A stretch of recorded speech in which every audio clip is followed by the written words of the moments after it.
La dernière fois, je n'étais pas là. Cette fois, je suis de retour, mais tout seul. C'est un peu la folie, la famille. Paris fan, on s'adapte aux emplois du temps de chacun. On essaye, en général, bien sûr, d'être en groupe, mais cette fois, ce n'était pas possible. C'est comme ça.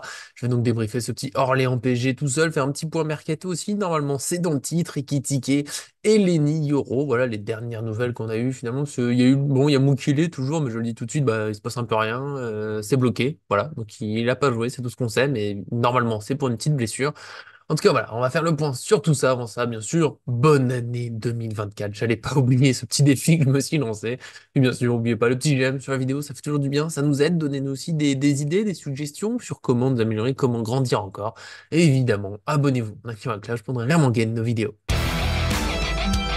C'est parti pour ce Orléans PSG 16e de finale de Coupe de France. On va pas faire très long déjà parce que le match, mine de rien, c'était déjà il y a 2 jours, donc beaucoup ont déjà pu dire plein de choses. Et puis surtout, si je dois faire voilà, du côté collectif, global, ben, c'est pas passé grand-chose.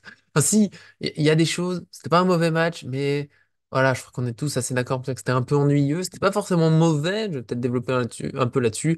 Il y aura aussi les notes, un peu celles de Paris Fan, on va dire. Je me suis un peu appuyé sur les notes d'Arthur sur le site. Il y a un mélangé avec mon avis. Voilà, pour faire un point sur cette rencontre. Le week-end a été compliqué, je l'avoue. J'ai pas tout noté sur le match. Voilà. Et puis un peu de mercato. Donc Ekitike et Euro à la fin.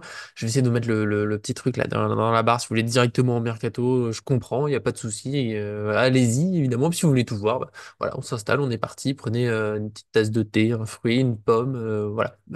Tout ce que vous voulez. Mais moi, c'est ce que j'ai autour de moi. En tout cas. Donc on est parti pour ce Orléans PSG, mais une victoire tranquille, sereine, à peu près, même si voilà, j'aurais préféré qu'il y ait plus de buts plus tôt pour être vraiment complètement tranquille, parce que tant qu'on est toujours à 1-0, on sait jamais ce qui peut se passer.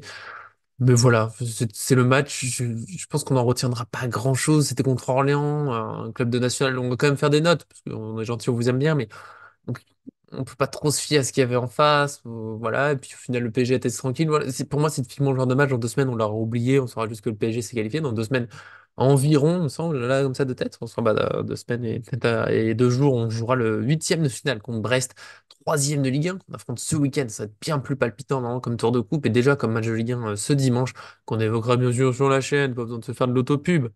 Hein. Pardon. Et voilà, là c'est un match, il y a personne qui a vraiment, il n'y a pas eu de choses extraordinaires, il n'y a pas eu de choses vraiment ratées. PSG était tranquille, mais c'est peut-être ce qu'il y a de mieux d'un côté. J'en parlais déjà pour le match contre Lens. C'est un peu différent, parce que Lens, fallait vraiment s'en méfier, grosse force de contre, d'intensité. Donc peut-être que la meilleure tactique, c'était de calmer le match, de leur empêcher de mettre cette vitesse, cette folie. Lucien Enrique en a déjà parlé plusieurs fois dans d'autres matchs. Voilà, il aime pas trop les. Souvent, quand il y a eu des fins de match un peu folles, ça allait dans les deux sens, alors qu'il n'y avait pas trop d'écart.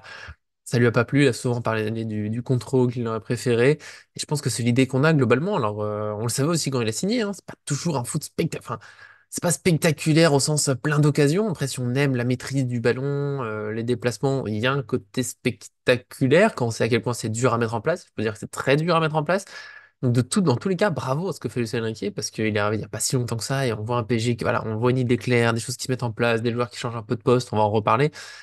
Et le PSG avance et se qualifie, et tant mieux. Donc si on passe en Ligue des Champions avec des matchs qui seront peut-être pas spectaculaires au sens occasion du terme, bah, est-ce qu'on sera vraiment malheureux? Parce qu'on a eu des matchs un peu fous hein, les dernières années, c'est génial, c'est super. Souvent on a perdu au bout et on était tous déçus. Donc d'un moment, voilà, on a envie de gagner. Alors peut-être qu'un jour, on gagnera avec plus de spectacles encore. Il y a eu des matchs avec plus de spectacles, mais il faut aussi accepter que, bon, bah, pour l'instant, on est aussi en construction et qu'il va déjà assurer la victoire 4-1 quand même pour un match pas spectaculaire. 5 buts, bon, c'est quand même pas dégueu si on commence à. Voilà, on a eu bien pire. On a eu des matchs où il se passait rien et pas de but, voire que des buts pour l'adversaire. Donc on a quand même 4 buts inscrits, ce qui est pas mal pour une équipe un peu ennuyeuse pour une équipe en construction. Le plus dur, ça reste de créer des occasions, notamment contre une équipe qui défend logiquement très bas, et voilà, qu'on n'a pas forcément beaucoup, voilà, qu'on connaît pas forcément par cœur, surtout. Mais le plus dur dans le foot, c'est créer des occasions, dans la construction de l'équipe, mettre tout en place, les automatismes. Parce qu'à un moment, il faut prendre des risques, et à un moment, il faut aller plus vite, et à un moment, il faut être super juste. Et donc, c'est plus compliqué. Là, il y avait aussi un terrain difficile, même si Luis Enrique a dit plutôt du bien de la pelouse, ça a été mieux que ce qu'on craignait, mais on craignait quelque chose de catastrophique. Et finalement, c'était acceptable, mais très loin des meilleures pelouses européennes possibles. Il y a quand même des défauts. Donc difficile aussi de faire tourner parfaitement la balle, de trouver les petits espaces, les enchaînements, les combinaisons.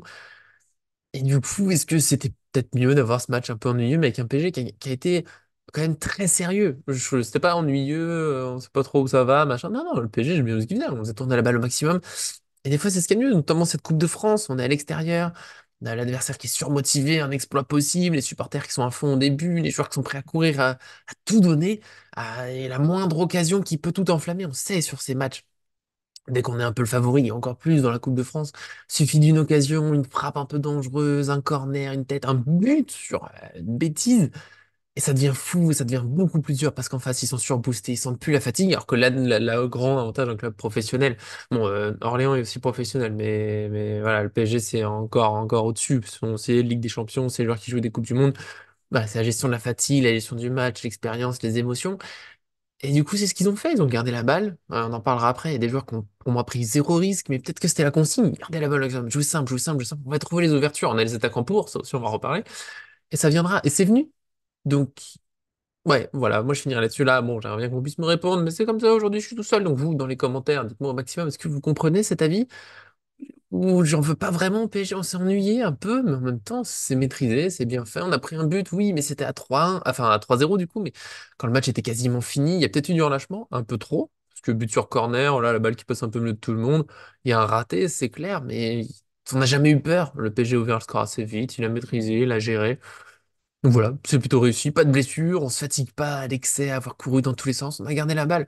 Ah, on part pas des forces, même si c'est un mois de janvier, c'est tranquille, voilà, on travaille, on emmagasine tranquillement, avec un peu de rotation encore. Voilà, pour moi c'est plutôt réussi, sans être en balance, on va se retrouver dans les notes, il n'y a rien de fou, mais j'ai pas grand-chose à reprocher finalement. Le PSG qui est en construction, comme je l'ai déjà dit, voilà, moi je retiens ça, c'est un PSG en construction qui avance, qui se qualifie sans se faire peur. Ah, très bien. Voilà, on avance. On a vu d'autres clubs se éliminer encore par des clubs d'en dessous, d'autres perdre au tir au but, de qui je parle. Et donc le PSG avance. Très bien, on va passer aux notes, tout simplement. Alors ça va aller plus vite aussi que la dernière fois qu'on a fait ça pour Lens, parce que je suis tout seul. Donc vous, je vous le dis d'avance, donnez-moi vos notes dans les commentaires, qu'on puisse échanger, discuter, ça fera plaisir. Comme ça, je serai un peu, voilà, si vous êtes situé un peu au même niveau que nous, si vous comprenez absolument pas mes notes, celles d'Arthur, hein, c'est les notes Paris Fan, on va dire, bah, dites-le, il n'y aura pas de souci, on pourra toujours échanger. Si vous êtes d'accord, ça fait aussi plaisir, hein, n'oubliez pas. Tant que c'est, je le dis toujours, avec respect, voire de l'amour, c'est encore mieux. Mais voilà, respect, bienveillance, il n'y a rien de mieux dans la vie. Donc on est parti de Navas 5 parce que bah, il n'y a pas eu grand-chose à faire. Il prend un but, mais on peut pas vraiment lui reprocher le but. Donc toujours cette note un peu moyenne, il a rien vraiment raté, rien de réussi de marquant, donc un petit 5. Carlos Soler, qui joue arrière droit, 5. Il aurait eu une moins bonne note si c'était un latéral droit de métier. Hakimi qui fait le même match, il aurait une moins bonne note, enfin, à mon avis, parce que Soler, il est pas à son poste, donc on le voit pas trop, mais en même temps, il a pas fait de bêtises défensivement. C'est offensivement où il a manqué quelque chose, voilà, petites imprécisions. Mais bon, il est pas à son poste, il se débrouille, il dépanne ici pour l'instant. On l'a déjà vu mieux à ce poste-là, et du coup, il avait eu une très bonne note là. Voilà, tout comme ça. Bon. Le match de Solaire, c'est typique le match du PSG à Orléans, on l'aura oublié. Voilà, dans 10 jours, on ne pourra plus rien, on l'aura plus en tête. Voilà, Marquinhos, Danilo, j'ai mis ensemble parce que c'est un peu le même commentaire, un petit 6 parce qu'ils ont tenu, hein, globalement. Est-ce qu'on les descend pour le corner encaissé? Est-ce qu'il est de leur faute? Faudrait aller dans le détail, on peut mettre 5-5, je crois qu'Arthur a mis 5-5 à Marquinhos, je comprends aussi qu'on descende un peu, mais sinon globalement, bah, ils ont fait leur match. Ils auraient pu mettre un peu plus de rythme et de folie, mais est-ce que c'était pas la consigne de pas faire trop de dingueries, on va dire, enfin voilà, d'enflammer le truc? Est-ce que si les autres joueurs ont pas beaucoup bougé parfois vers l'avant pour créer ces occasions? Donc voilà, ça a bien tenu, il y a le but encaissé, on peut peut-être descendre, voilà, c'est toujours difficile, hein, les notes, je rappelle d'ailleurs, elles sont sur 10 au cas où, attention, c'est pas sur 20, c'est classique, mais j'ai oublié de le dire. Beraldo 6. Bon, on attend toujours un peu plus, on attend de le voir face à plus d'adversité évidemment, mais voilà, il y a deux, trois séquences avec le ballon, je trouve qu'il y a un petit quelque chose d'intéressant, des balles un peu plus appuyées que d'autres, elles sont. Voilà, en tout cas, il est jamais gêné, donc voilà, c'est réussi sans être extraordinaire. Vitinha et Ruiz, 5 parce que c'est un peu comme Navas. Oui, ils ont fait le travail, ils ont pas pris l'eau au milieu de terrain, ouais.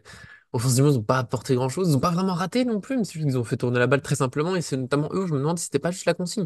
Il y a plein de fois, ils ont joué assez vite, mais assez vite vers l'arrière, les côtés. Machin. On fait tourner, fait tourner, fait tourner. On épuise l'adversaire, on fait tomber l'euphorie. On contrôle, on contrôle, on contrôle, on contrôle. Et peut-être que du coup, ils ont parfaitement réussi leur mission. Peut-être que du coup, Luis Enrique, dans sa tête, il met bien plus que 5. Mais bon, nous, forcément, on attend ensuite du spectacle et des prises de risque, surtout des joueurs comme ça qui sont relativement offensifs, qui ont une belle frappe, qui ont une capacité de dribble. On aimerait voir un petit peu des trucs en plus. Mais bon, ils n'ont pas raté leur match non plus, donc 5, ça paraît être un bon minimum. 6-5 pour Asensio, attention, on monte d'un coup. Il a créé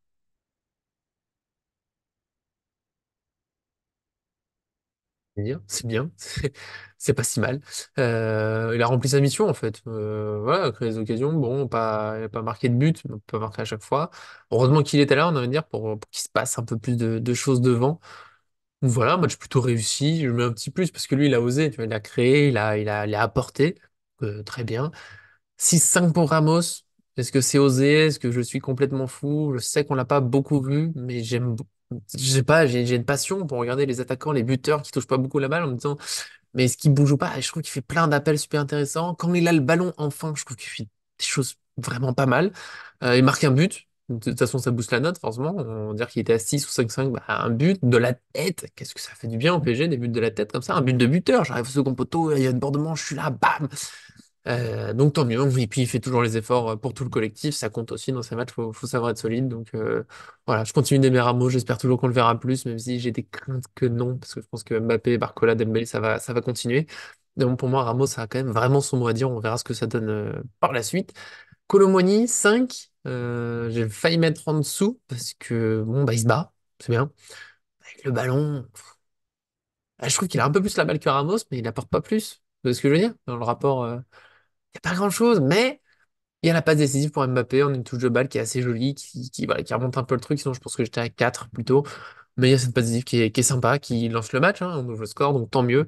J'espère que ça lui fera du bien, mais j'avais déjà dit ça de ses derniers buts, et voilà, pour l'instant, Colomoni, je suis juste pas convaincu. Là, on est contre des équipes, une équipe nationale, qui est certes pas Revel, qui est en sixième division, mais on devrait le voir un petit peu plus respirer, on va dire, et ouais. Bon, on va dire que le terrain était pas simple, que voilà, on était dans le contrôle du match, pas dans la ribambelle d'occasion. Mbappé, le dernier, alors 8, hein, bon, il fait pas un match extraordinaire, on le voit pas beaucoup tout le temps, mais je rentre encore dans ce PSG très dans le contrôle, donc bah, les attaquants pas toujours en vue, pas toujours non plus des appels, peut-être un petit défaut. Mais bon, deux buts, de passes décisives, si on commence à demander encore plus aux attaquants, il est quand même, voilà, du coup, 4 fois décisif sur 4 buts du PSG. Même s'il y a un penalty dans le lot, ça compte comme un but, hein. Faut les compter. Quand on fait les stats en fin d'année, personne se. Enfin, si des gens se cassent la tête, mais bon, c'est des buts. Donc voilà, il a fait son travail. J'irai pas au-dessus non plus parce que club national en face, parce qu'à côté, c'est pas extraordinaire non plus, mais clairement, il a fait son travail. Donc voilà, nos notes côté Paris fan pour ce Real Madrid PSG. Voilà, on l'a gagné, il n'y a pas de raté, c'est pas foufou. On verra la suite. PSG Brest, hein, ce week-end beaucoup plus difficile, le troisième de Ligue 1, petite surprise de l'année. Voilà, on sera là forcément pour l'équipe parisienne de nos pronostics, mais ce sera ce week-end en attendant. Petit point mercato avant de se dire au revoir. Je vous rappelle Hugo Ekitike, lui côté départ, attaquant de 21 ans, hein, il a pas joué depuis le début de saison. On voulait le pousser vers la sortie en fin de mercato de l'été, ça n'a pas pu se faire, donc voilà, il est toujours de côté. Ces derniers temps, on l'a plutôt évoqué en Bundesliga. Il y a eu vite fait la première ligue à Wolverhampton, mais j'ai l'impression que ça disparaît un peu. Là, c'est plutôt Bundesliga et surtout Francfort. On va dire depuis samedi, dimanche, j'ai un doute entre samedi et dimanche, mais je crois samedi. Il y a plusieurs médias là, qui se mettent d'accord pour dire que lui, il est d'accord avec Francfort, il est prêt à baisser son salaire. Maintenant, il faut se mettre d'accord, PSG, Francfort, les discussions avanceraient, ça pourrait aboutir assez vite, mais et le doute, pas de confirmation officielle, ni de Francfort, ni Ekitike, ni le PSG. Ça paraît comme, voilà, quand plusieurs médias sont d'accord, c'est une piste assez logique, donc j'y crois un peu. Après, on verra si ça se fait, hein, parce que un accord vite, bah, ils le font. Parce que le 31 janvier au soir, ça sera fini. Donc on espère bien sûr que ça se fera pour expliquer un petit mot. Voilà, pas un joueur extraordinaire, il marquera pas l'histoire du PSG, mais bon, il n'a pas râlé ni rien. Donc j'espère qu'il pourra se relancer, réussir de belles choses ensuite. J'espère en tout cas qu'il pourra partir. Le PSG, voilà, payer un salaire pour rien, faut se libérer de la place, faut passer à autre chose, faut tourner la page. J'espère que ça ira vite. Mais aucune certitude, et encore moins de certitude pour Lenny Yoro, défenseur central de 18 ans du LOSC, hein. Il est sous contrat jusqu'en 2025. On en avait déjà parlé il y a pas longtemps avec John. Euh, voilà, ça sera la vidéo de fin. Je vous mettrai ça spécialement, celle-là, à les retrouver si vous voulez. Parce qu'on a parlé plus longuement de la piste, de si on n'y croit pas. Mais quand même un super joueur. Il s'impose au haut niveau à 18 ans, titulaire à Lille. Voilà, c'est quand même pas au hasard. Il impressionne globalement. Fin de contrat en 2025. Petite pression pour Lille, hein, plus qu'un an de contrat cet été. On connaît très très bien cette situation. Et le PSG voudra en profiter, voilà, pour recruter un grand talent, rajouter de la concurrence dans sa défense. Ce serait même voilà, globalement dès cet hiver, même si ça paraît être oublié, mais Foot Mercato a relancé le truc ce lundi. Alors Foot Mercato, des fois juste, des fois faux, enfin des fois ça se confirme pas en tout cas. On verra où ça ira, mais voilà, il y aura une réunion prévue cette semaine. Est-ce qu'il y a de l'espoir? Peut-être un petit peu, parce qu'il y a cette fin de contrat qui arrive, parce que le PSG, Skriniar blessé, Danilo qui est toujours pas un vrai défenseur central, Marquinhos qui continue d'être un petit peu pas à son meilleur niveau, faut le dire. Euro, pourquoi pas, un grand espoir français, ça rentre parfaitement dans le projet, donc peut-être qu'il y a une vraie tentative à faire, éviter d'attendre cet été avec d'autres gros clubs qui vont se battre. Voilà, dès cet hiver, en plus il peut être utile tout de suite, en Ligue 1 évidemment, en Coupe de France, peut-être même en Ligue des Champions, faut voir. Pourquoi pas? Une vraie concurrence, une grosse concurrence, un joueur très grand, alors que le PSG a un peu de mal de la tête, offensivement et défensivement. Mais est-ce que ça va vraiment avancer cette semaine? Est-ce qu'il y a un espoir? Ça va être dur. Lille ne va pas le lâcher facilement. Le prix va être élevé. Le PSG peut pas avoir une grande marge dès cet hiver. Voilà, toujours compliqué le mercato d'hiver. Même pour cet été, ça sera compliqué sur une concurrence. Et pour cet hiver, encore plus difficile. Mais visiblement, il y aurait une vraie tentative pour avancer. C'est la piste qui me plaît le plus en défense centrale. On verra ce que ça donne.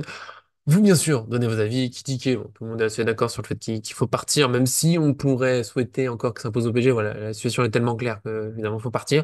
Euro, oui, non. 98% et quelques de oui la dernière fois, mais je suis toujours à l'écoute des non. Notamment, j'ai vu dans les commentaires, hein, le prix 90 millions d'euros. Bien sûr, ça serait un peu trop. Mais on va voir comment ça peut avancer, voilà, comment vous le sentez. En tout cas, on se retrouve, bah, nous, très bientôt. On espère, bien sûr, qu'on sera plusieurs là. Enfin, j'espère, et vous, et nous, tout le monde, qu'on sera plusieurs la prochaine fois. Sinon, je vais encore devenir fou. En tout cas, voilà, des gros bisous. Il n'y aura pas d'analyse en image pour un match contre une équipe de nationale. En plus, la caméra, voilà, l'angle est pas fou. Et puis le match, la seule à refaire, c'est un peu long. Et en plus, voilà, on va pas rentrer dans les détails, mais week-end très très difficile côté moi. Et donc voilà, un peu de repos si possible. Et puis sinon, on se retrouve très vite parce qu'il y aura encore du mercato, je suppose. On vous fera vivre un petit peu ça s'il y a des nouvelles. On sera là forcément fin de semaine. PSG Brest, je l'ai dit, ça, voilà, ça va être au petit à petit. On se parle dans les commentaires, bien sûr. Soyez là avec nous.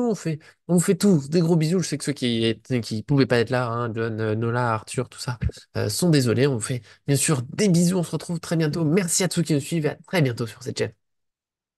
Down, down, down. Allez, go le repos. Wow, yeah. Enfin, faut monter, hein, d'abord.